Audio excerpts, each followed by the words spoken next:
Hey there, and welcome to the Confident Woman Podcast. I'm your host, Rachel Brooks. Join me as I sit down and chat with co-hosts, friends, and carefully curated guests and talk about all the things that empower you to become your best and most confident self.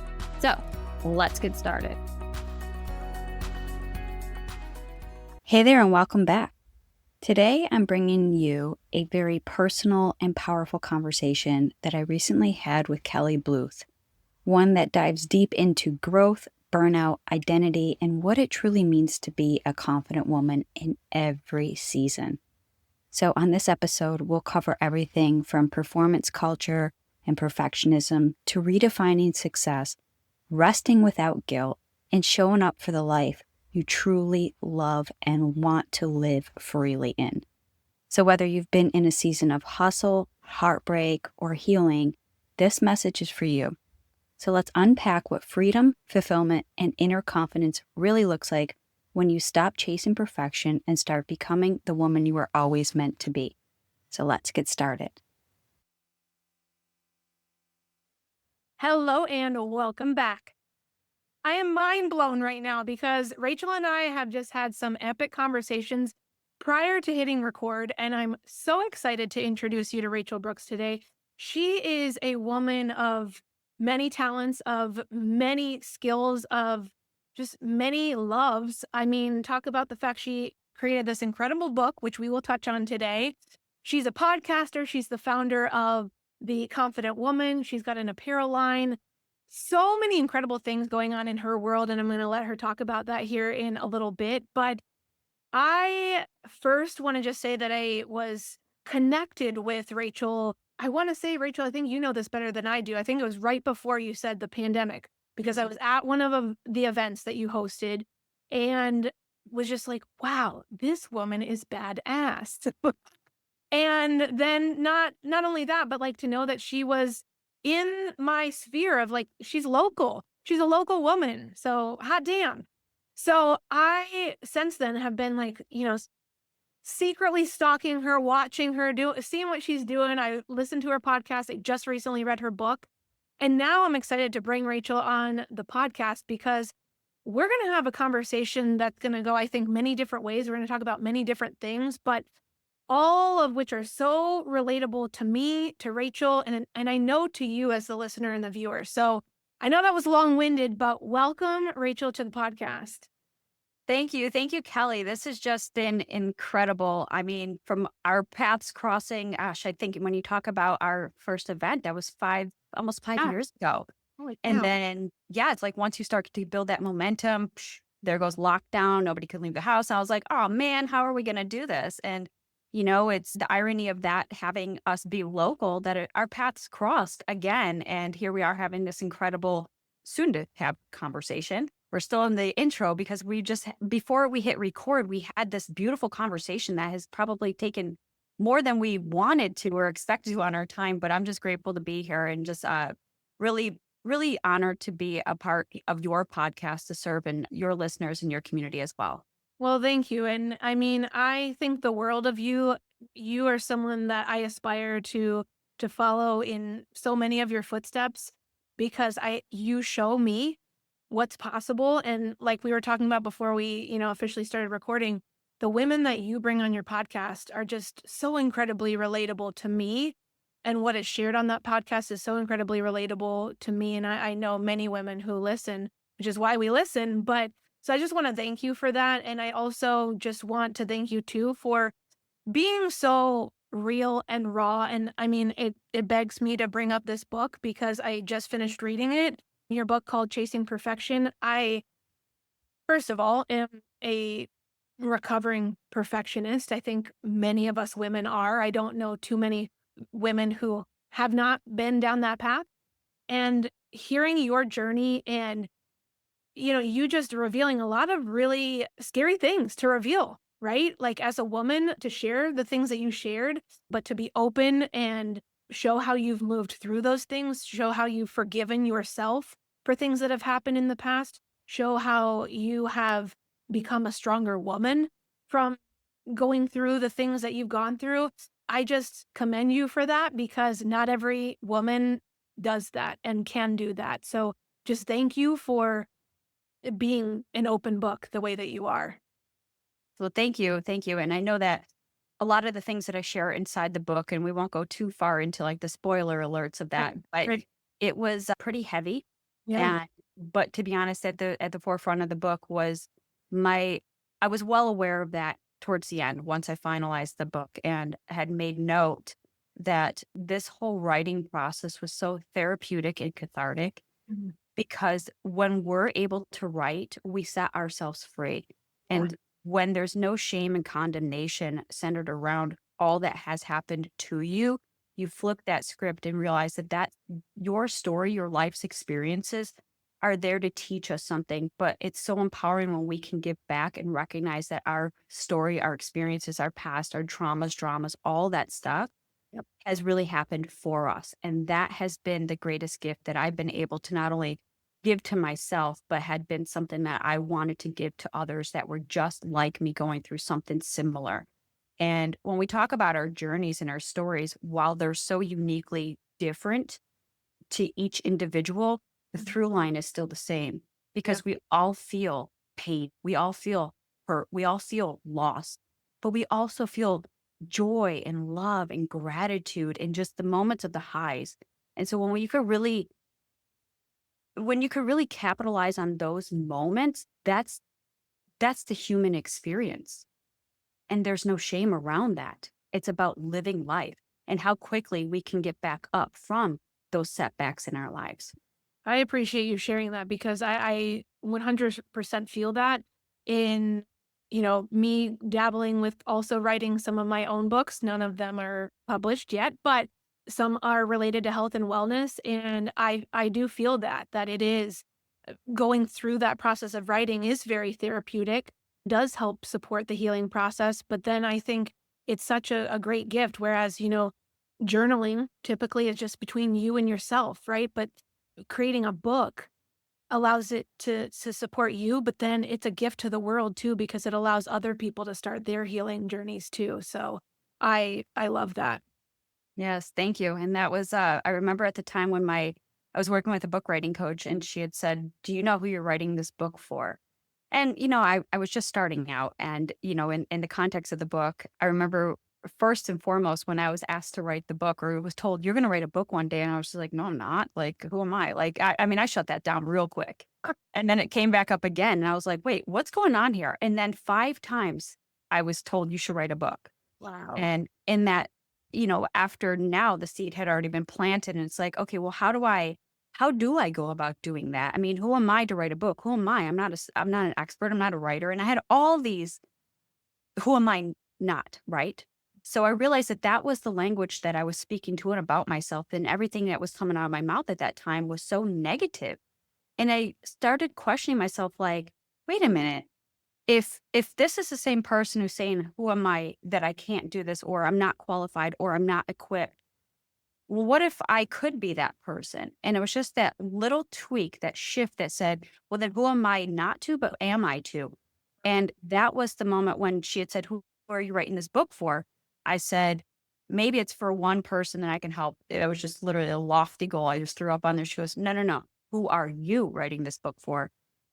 And I paused and I said, "Myself." And she said, "Exactly. Because when you can write your story, you own your story. And that's the most empowering gift you give to yourself, which is now the gift that you give back to others." So when we keep rejecting or denying or placating or minimizing everything that has happened in our lives, we're withholding information, lessons, wisdom, insight that we can share with somebody else that can help shortcut their journey. And I always look at that as a disservice to humanity if we're holding on to that for what? For our own insecurities. We're afraid to be judged. We're afraid of this. We're afraid of that. And I realized that fear had held me back for the bulk of my life, hence why I didn't, it's all told in this story in my book. Yeah. But I realized the greatest the greatest overcoming of fear is to face your fear. And when I just said, you know what, let people judge me. I've judged myself as hard as I can be. I've been my own worst critic, my own worst enemy, my own worst everything.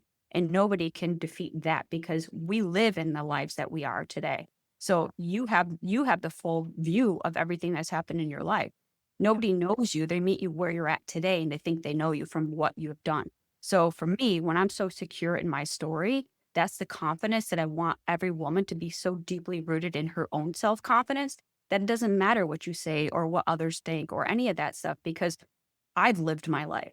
And just like you've lived your life, you know the ins and outs of who you are. And so there was really just the undoing of the shame and the guilt and the pressures and expectations and the fears and insecurities that we really unpack in the book to really help that individual overcome those adversities in their life as well. I love that you share that. And just again, thank you for the way that you created this book too, because at the end of every chapter there are thoughts to ponder. And I that is, I think, a missing piece to a lot of books that are, memoir style or, self-help supportive. It's like, yeah, let me share my story with you and then it'll be left to your own devices, right? But I love that you have questions for us to think about at the end of every chapter, and they really left me thinking. And sometimes it was like I had to come back day after day to look at those questions again and be like, I still don't know the answer to that. But it begs you to dig deep and really to start thinking about who am I and to trust yourself in that process of digging deep to uncover those parts of you that you've maybe shoved down to your point that people don't know about you, but you need to bring them up to show the full scope of who you are and also to live your life to the maximum potential that you can. So I thank you for that as well. Ju Yes. Well, thank you. That was, honestly, I had zero intentions when I wrote this book. In fact, had zero intentions to even write the book. But I love that you called that out because that's really seeing the true intention behind that, and I appreciate that because as a creator, you hope that it translates into that for your listeners, for the readers, for anyone that is consuming what you create. That I hope that they see the intention and the purity behind my heart as to why I wrote what I wrote because it wasn't about me at this point. Ah, And it was a journey of that self-discovery from the woman I started out in this book to the woman that, even today is a completely different version. And it shows the constant evolution that we as individuals go through in this journey we call life.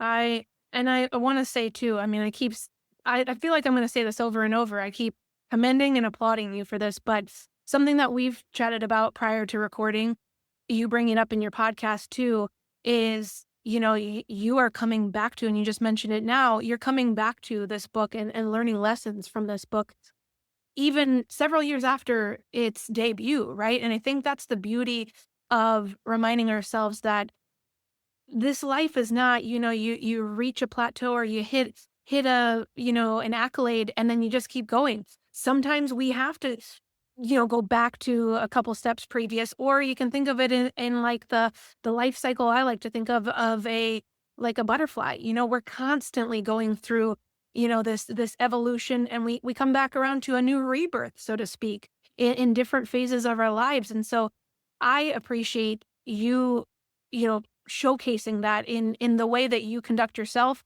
in the way you share on your podcast and just in everyday life, because I think oftentimes and I'm speaking for myself too, we as women think like, okay, once we've reached, once we've passed this hurdle, we don't have to deal with it ever again. It's gone. We've learned the lesson and voila, we're moving on to the next thing. But that's not that's not reality. We constantly are going to go back to things that we've, stumbled through in life, and we're going to learn different lessons from those things, which I think begs me to ask you this question, which is, you know, in your book, you talk about the fitness competitions that you have been part of, and that were a large part of your life. And I would love to know, like, from those fitness competitions, you share some of it in the book, but what, looking back on that, have been some of the biggest lessons that you've learned about yourself and just Mm, about life in general? great question. I love when we bring in fitness because fitness literally is a metaphor for life. Mm. Fitness is a journey. Fitness is about mindset. It's about self discipline. It's about self control. It's about goal setting. It's about working consistently day in and day out. It's this slow, tedious process where we live in a world now, it's just instant gratification. We recognize now it's like you get a YouTube video, you're like, oh, this is like 3 minutes long. This is too long because we're so quick for, you know, 15-second clips or overnight sensations, overnight success, overnight. Everything is just so quick. Fitness will teach you how to slow down, trust the process. But in that process, it teaches you to trust yourself. It allows you to show up as your best self that day. And that best self will change day in and day out. There's days where I'd show up and I'm literally at like 3%, but I gave it my 100% of that 3%. Yeah. Then there's days where it's like I wake up and I'm lit and I'm on fire and I got 110%. So it's about meeting yourself where you're at on a day-to-day basis and not looking at it as I have to get to this goal by a certain date or else. What is the consequence if you don't meet that? So when we look at competitions, figuratively and metaphorically speaking, they're setting you up for success. But then what is success? How do we determine and define success? Right. So that's constantly on our radar because what we think is successful from the outside looking into other people's lives or from the inside looking out to other people's lives, we start to compare. And when we have a disconnect saying, well, so and so did it, or they have the quality of life, or they have what I'm aspiring or want to achieve, it brings us back to the beginning and we start to give up. That's that defeatist mentality because we're now looking at other people and comparing them where we're at today. But when we focus on the day to day, that's the journey. That's the fitness. We're putting in the reps. Consistency compounded over time yields results. What are we showing up consistently with action? How are we showing up consistently as our best selves? What are we speaking to and about ourselves on a daily, consistent basis? So it's really a mindfulness game because everything we need to scan from our concept of self-awareness to what we eat, to what we watch, to what we consume as far as food and beverages, to what we're listening to. Where is our headspace at? So all this ties into because these are things that I had to do in preparation for a fitness competition. Sure. And as a former fitness competitor, it's training as an athlete, and an athlete doesn't shortcut. An athlete takes great discipline and preservation of their life. So this is the duality when I started looking at my competitions as a metaphor for life. And I said, wow, so if I can discipline and control what I can eat, to what I could think, to what I'm consuming as far as the people in my life, to the thoughts in my head, to the food and beverages that are going into my body, to the music that I'm listening to the books that I'm reading, to everything. Now we start filtering and unpacking what no longer serves us because I can't bring in all that toxicity. I can't bring in that negativity. I can't bring in that damning thoughts and the past of things onto a stage and expect to win or perform at my best. Right. So what stage are we metaphorically preparing for our lives for today? That's the question I ask my readers. Whoa. Hello. Mic drop. And I mean, to your point, yes, mindset is a critical piece. And I kept, as you were sharing, I kept thinking too, equating, or trying to compare like, movement and like you said, showing up maybe 3% one day and close to 100% or 100% another day in your movement or your fitness can also be translated to your mindset. Some days 3% is going to count as a success because that's all you have to give. Whereas the next morning you're like, hot damn, I'm ready to go. And I got 100% mindset ready to go. And that day becomes a success. So it's like you said, the way you view it becomes your reality of success, which I love. I love that the way that you redefined success. And to that, I think begs us to talk about, I told you before we hopped on the mic, I'm moving into this, more of a less of a hustle, anti-hustle culture, if you want to call it that. Yeah, kind of state of mind mentality. And so I would love for you, because I see you doing all these things, but I also know that you're preserving yourself and your mental and physical well-being. And so how do you combat those times where you feel maybe more inclined to be like, "Oh, let's get back into, like the hustle of things." How do you combat that pressure and like what do you do when those feelings come up? Another great question. And to be honest, like I don't have the perfect answer, but I'll tell you the seasons that I'm in. Yeah. And I think that that's the one of the biggest takeaways for those that are listening is that uh, I just share my experience, and there's a lot of times I have a lot of setbacks. And for the anti-hustle culture, and to be honest, I jokingly call myself like a seasoned burnout junkie. I've been burned out way too many times, but eventually, it's the first time you're like, damn, that sucked. The second time you're like, how did I do this again? Right. Sure. So you kind of, and that's why I say I take lessons out of my own book. And I literally just reread my book just like 2 weeks ago because the lessons in there, not only is it feel like those are lessons applicable to today, but I kind of went into this time approach as if I didn't know the author of the book. Mhm.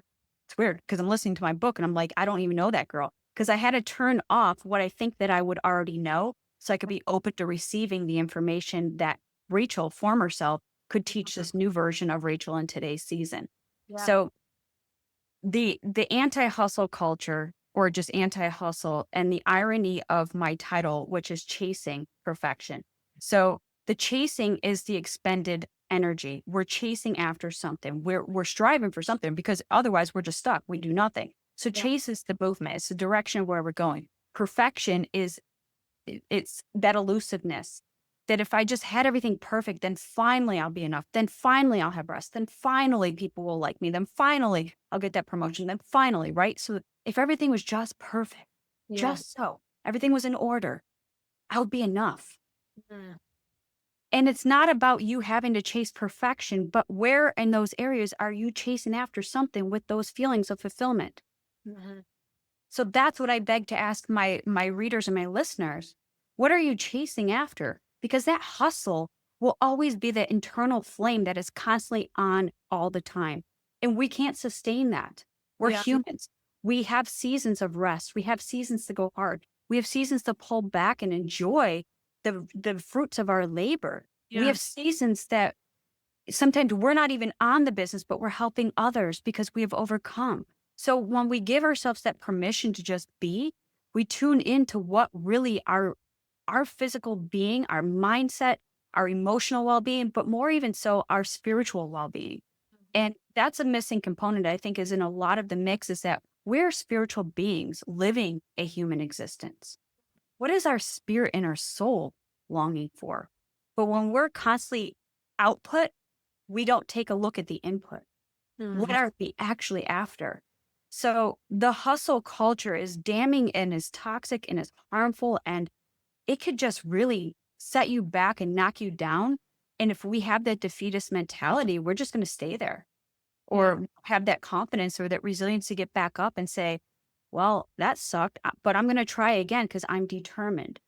I know that there's got to be another way. So it's about getting back up, trying it again. And even though you're going to fail countless times, that can't be the end all be all. And that can't be your story. Yep. So the story constantly continues, but it's up to you to narrate, to direct, to produce, and star in your own story in a way that is conducive for the betterment of your overall health and well being. I love that. And thank you so much for bringing up the spiritual piece because you're right. We don't I mean, I didn't bring that up, right? I just talked about the emotional and physical piece of being, but spiritual is also a crucial part of who we are. And I think too, I love the way that you took that and shared your thoughts on, moving away from the anti-hustle. Because I think if we do tap into truly what our soul desires. I shared with you, my soul is desiring to support animal welfare more. And I've shoved that down for so long, but I know that my soul is craving that. Like it's begging to be birthed, something to support in that way. And I think when we start to listen to that and we start to take those steps towards it, there isn't hustle towards that because you are you are self-actualizing what needs to be done. What you really want to do that you've been shoving down for so long. So I love your thoughts on, anti-hustle and just really tapping more so into that intrinsic of what are you feeling spiritually wise, like tap into that piece because it is so often pushed to the wayside in this, you know, society where we are almost pre-programmed to go, go, go, do all the time. Exactly. And we're not machines.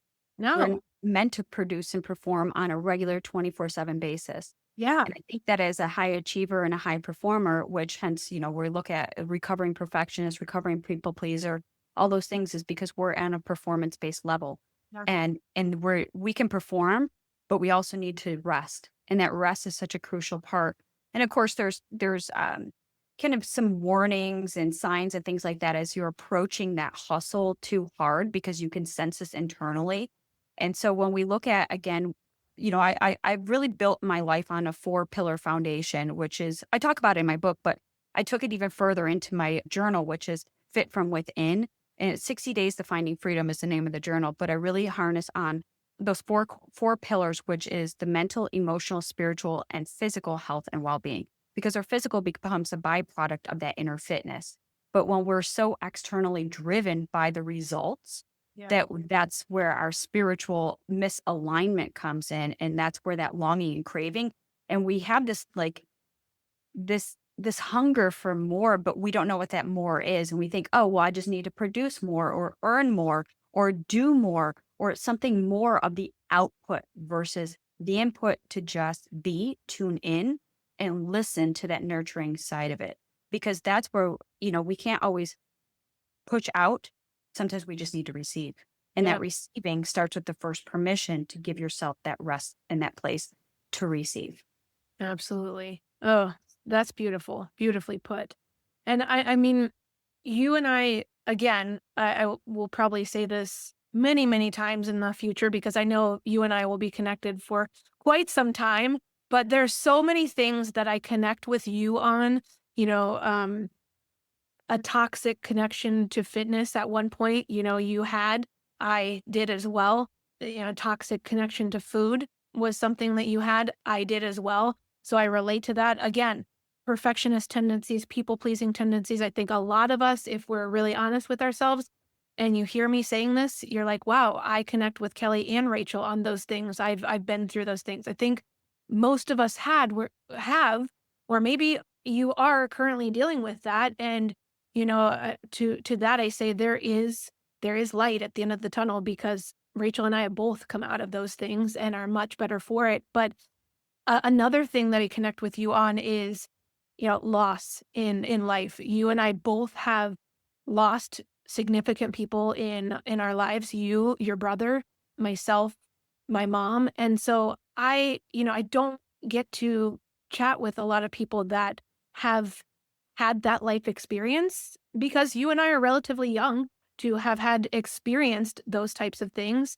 And so I'm curious, what has, loss in your life helped you to just find more of yourself, but also just what have some of those lessons of loss taught you just in the general existence of life and how precious it is? And I don't anything that comes up for you because I definitely want to share a little bit of that with you and the listener myself, but I would love for you to start that off. Yeah, for with loss, and when there's love and loss, there comes grief. And grief is anything that was a part of us. It's a part of our identity. It's a part of who we are, from the intricacies of our makeup. I mean, when we lose our family members, the DNA of coming from your mother to the DNA of my brother, it's like these are intricacies woven into who we are as individuals. And, when I lost my brother years ago, it was something I now had to recognize in my life at that point. Again, the book was written several years after his loss, and I didn't realize this until I was kind of in the midst of writing the book. I was like, wow, what a revelation came from this. But for every loss, there's a gain. And I know that that might sound a little odd because you're like, man, that was loss. It's heavy. Like, how could you even think positively about gain? And I always look at it as like, when I looked at my brother's loss, he was such a huge part of who I was, and I found my identity in him. Mm. And when he was no longer there, it was just kind of like the rug was pulled out. I was like, "Ooh, people see me. Like, who am I? Like, what's going on?" And I had to, I had to turn that negative into a positive, and I saw after the silver lining. And that was kind of the first thing. The silver lining was one of the first things that I started seeking in other areas of my life once I discovered that from my brother. So I looked at life being as fragile as it is, that could be taken at any moment. And I had to ask myself, is this really what I'm living for? To be broken, damaged, to feel used, abused, misused by others? Is this the value that I inherently am worth? Is this the value that my brother, who lovingly cared so much for me and about me, is this how he saw me?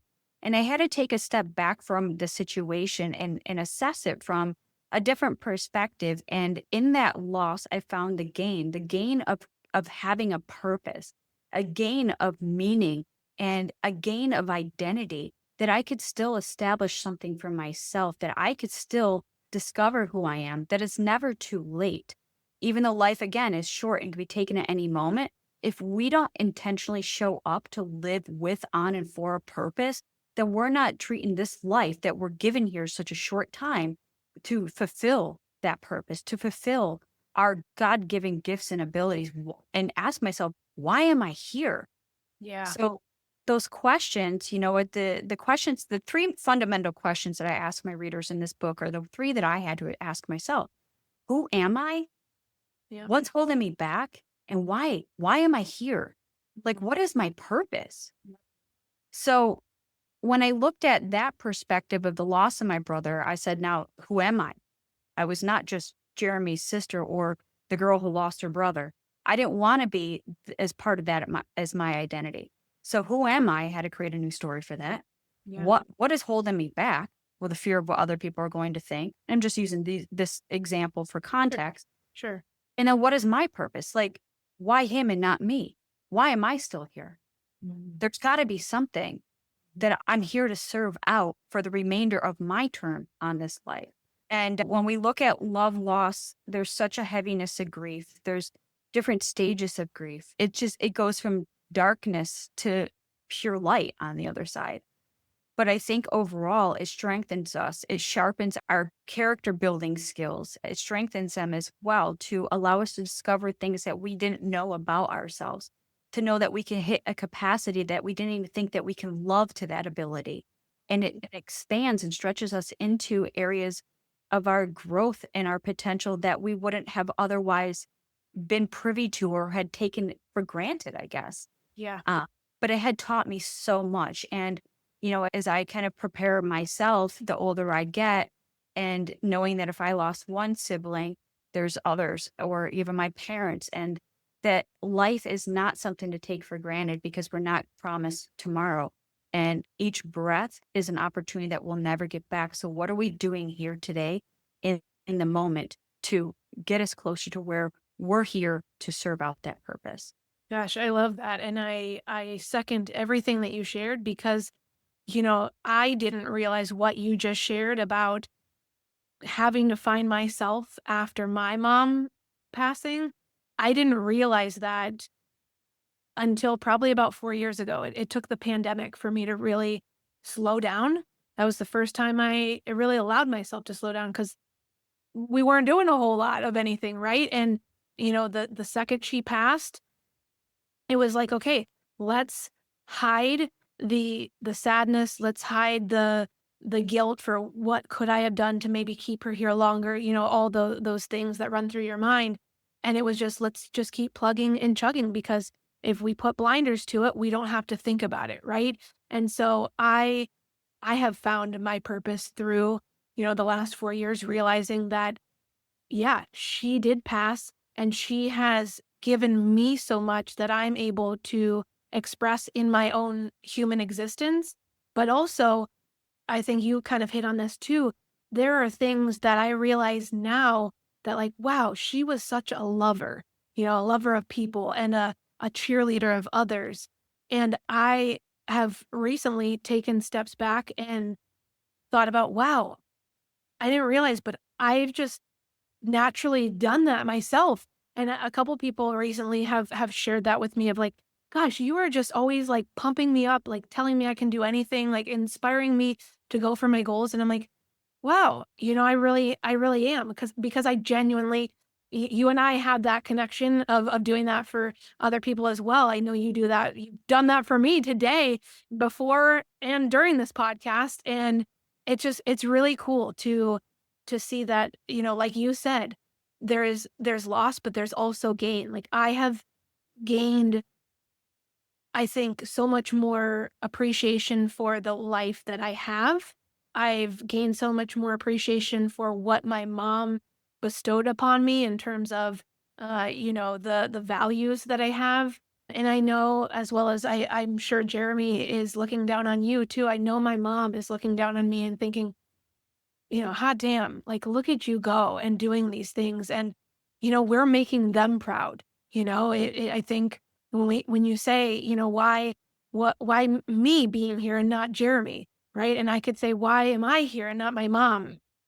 It's because there is something that we were meant to bestow upon the world, and we were meant to, in some way, shape, or form, live out part of their legacy. I fully believe that. So, I just love that. Thank you for sharing that. It just makes me connect to you all the more because I truly have instilled that belief in myself of that, we have stuff to gain. We have many things to gain from their loss. And yes, there are going to be days where we wish they were here. Most days we wish they were here, right? In fact, I can't think of a day that I wouldn't want her to not be here. But we come back to this reality of, but they have gotten us to this point, and now we are going to carry ourselves the rest of the way and light the world up in the way that we were meant to, because that's what's meant to happen. That's our destined path. So just thank you for sharing that. Absolutely. And you just said something that I want to touch upon too. And I know that we talked about this before hitting record, Sure. is that, when we look at the loss and we can look at it as like, what was the intention behind, not, and then I don't want to say like intention is like a, you know, misconstrued here, but the intention of how we start rebuilding ourselves after loss. Yeah. And you talked about legacy. And when we look at leaving that legacy, because we are the people still here, we're trying to live out our our obligations, our purpose, but also legacy, giving back to those who lost their lives. And we know that, hey, what, I want to do them good because I'm doing myself good. And I want to live out intentionally what I'm here to do. And that is to serve and to love others. And I think at that point, it was kind of hard for me to see that because it's like, we're in the midst of our own grief. We're in the midst of our loss. And I'm thinking, I don't want to help anybody. I can barely help myself. But these are the stages of grief. And so it kind of, to your point, you've recognized that a couple years later after your mother's loss, because we try to numb out or distract because we don't want to feel. And feeling allows us to actually tap into something that is one of the greatest gifts that we get to give back to humanity. And that is empathy, compassion, understanding, love, kindness, gentleness, all this, the fruits of the spirit. So again, tapping into that spiritual element, that spiritual being that resides in all of us, we now look at loss as that is the gain, because now I'm a better person out of this. I've I've had to endure such heartache and pain that I know what it's like to live on the other side of that. And that is to give and serve and love. So when we talk about like, impact or legacy or finding that freedom, fulfillment, that purpose. And prior to us hitting record, you said, I want to talk about redefining success. And I'm like, I'm all for it. Yeah. Because that's the biggest thing, is that when we look at success and achievement, we tend to correlate the two, that the more that we produce and perform, the more we achieve, the more worthy we are, the more valuable we are, the more that our life has meaning. See, I'm living intentionally with this purpose. So my brother had passed, but look at me, I'm achieving, right? So we could take that in two different directions. And I'd been guilty of that in my own season, because it's like, I didn't realize what I was doing until you kind of get to that point. And you're like, damn, this is what it is. Hmm. And so, intentionally now in this season, so for context, my book, Chasing Perfection, was about redefining who I am, because I didn't know who I was. I had no idea who I was. I was just a whole big old mess. And I was just like, whatever. Read the book, you'll see it. And and now I find myself in a season where I'm redefining success, Mhm. because what I find is that success without fulfillment is the ultimate failure. And Mm. that is a quote by Tony Robbins. And when I read that, I was just like, there it is. There's the lesson. The same lesson that showed up in Chasing Perfection is the same lesson that's showing up in this season of my life, is that I'm chasing now the achievements because I can, Yep. because I'm a doer, I'm a performer. I can achieve things, but at the end, where I reached to the top of what quote unquote my checklist, my bucket list, the things that I wanted to achieve, and I got to that top and I said, "This is it. This sucks. Yeah. Like this is this is not how I imagined. Yeah. It's lonely. I'm burned out. I've lost a sense of direction, purpose, and identity once again." And now it was like, well, what is success? Success now in the season that I'm in is about finding freedom and fulfillment. But what does freedom and fulfillment actually feel like, look like? And is there a tangible outcome that I know that when I achieve that, right? Because we want to see, we Yep. want to, it's hard for us to believe what we cannot see, but that's where faith comes in. Right. Faith is a big piece of who I am. Yeah. I'm very faith-based. I'm rooted in Christ. This is who I am. So Yeah. now when I look at faith, there's freedom and fulfillment, because that is who we are, fulfilling that spiritual element in our life. Because our spiritual being does not want anything of this world. It already has everything it has inside. Oh, ah, Rachel. Goodness. Goodness. So, so well spoken, so well said. I I mean, there are no words. There are no words. I'm left speechless from that because that is the truth, you know? I mean, if you are wanting for anything, I think I hate to say it, if you're wanting for anything, you're doing it wrong, right? Because what you need is already within you. Mhm. You just have to pull it out of you and share that gift and start that thing and live it and breathe it and share it with the world. Yeah. That just gives me so much inspiration, which you've already done a number on me today in such a good way. So thank you for that. But I as we start to wrap things up, and well, you're going to have to come back because there's just so much more to chat about. But as we begin to wrap things up, I would love for you to share with women. You, again, you have the podcast, you have the book, you have a community, the Confident Woman community. You are hosting in person and virtual events. Can you please share with the women listening in how they can get connected with you, how they can start to be in your world, whether they're locals like we are, you and I are pretty local to each other, or not? How can women start to join this movement? Because it really is a movement. Yes, thank you. And I've made it very simple. You can find me on all social media at I am Rachel Brooks. And my website is also I am Rachel Brooks. And the irony of that is, once you know who you are, that's who you become. So the I am is helping to empower you to create your own story. So that story is the gift that you could give back to yourself. And the Confident Woman is a place where we provide community tools, resources to empower you to become that best version of yourself. So we have in-person events, as Kelly had said, here local in Columbus, Ohio. We also have virtual opportunities to connect. We have, I mean, gosh, there's many touch points on that realm. But you can find everything on my website, iamrachelbrooks.com. And of course, my podcast is the Confident Woman Podcast. And my book is available everywhere books are sold online. And if you don't want to read it, that's great. No excuse, because I'll read it to you on Audible. So there is literally no excuse. I'll shoot them down, right? So, but really, if you consume anything that I've created as a content creator, as a multi-passionate entrepreneur, as somebody who is just so, so engrossed in loving and giving and serving, that if you come across anything in my space, please reach out to me. I literally am an open book, and my communications are always open. I love connecting with individuals because I want to know that the work that we do is creating an impact and making a difference. Yeah. And even if you don't like anything I create, great. Tell me that too. Like, I just want to connect. Yes, awesome. But I am looking forward to us continuing this conversation or even a part 2 of this podcast, but being in each other's space as well. Absolutely. And I also just want to say too that I was hemming and hawing whether I was going to reveal this, but you know what? We're going to reveal this because Rachel and I chatted about this before we hopped on the mic.